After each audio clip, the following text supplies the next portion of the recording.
Hi, my name is Karen Woolfolk and I'm doing a report on scuba diving. Here is my audience. Thank you for having me.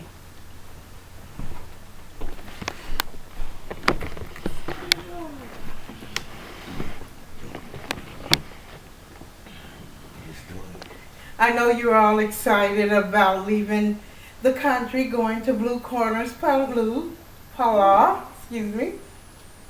I'm here to inform you on your preparations and give instructions on how to scuba dive.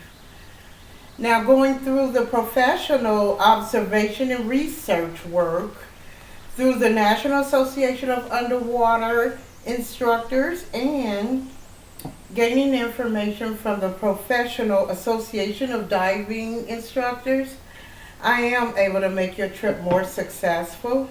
So, actually, scuba diving and snorkeling can be very enjoyable when it is planned, prepared, and executed properly. Planning and preparing would be the first thing we would want to do. I'm going to go over all the following instructions and information. Second of all, I want to touch base on the fish species.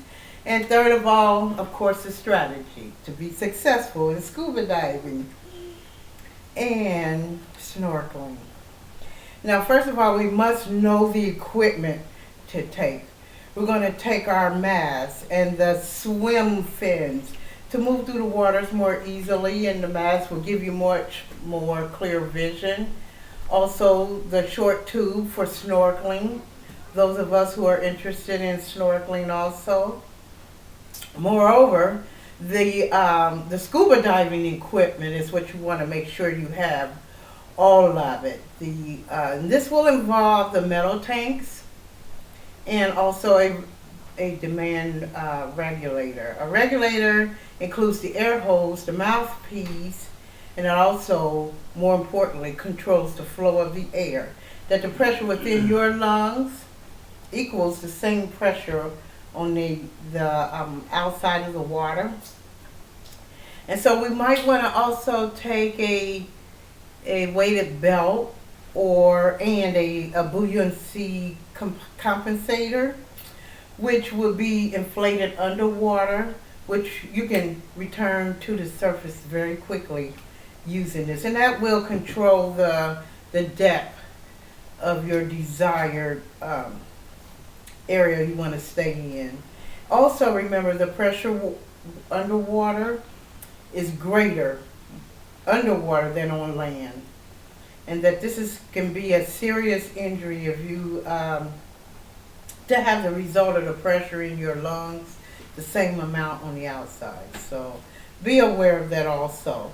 Now also you want to be wearing a foam rubber skin gear suit, that it'll keep your body warm on the inside.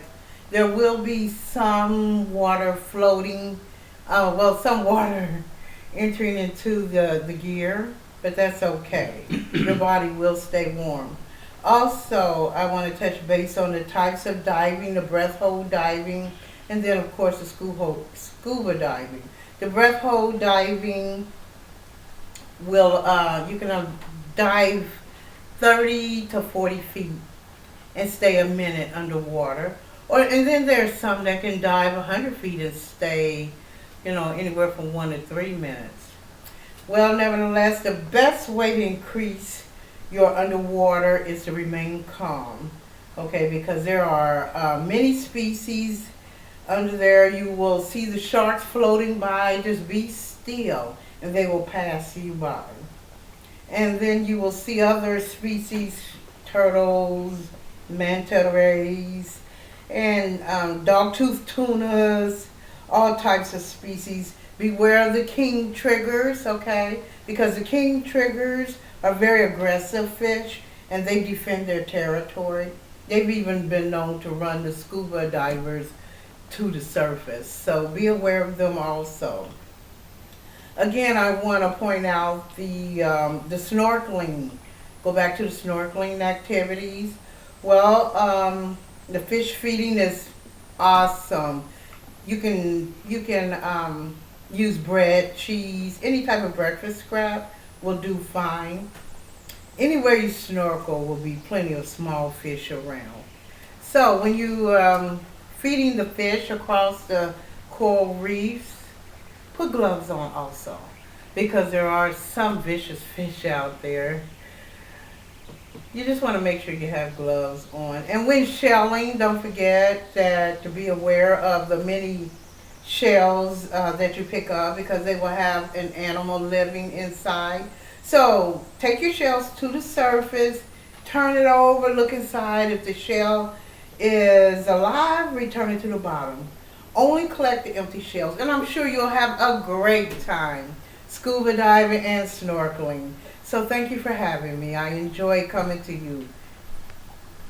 Have a good trip safely.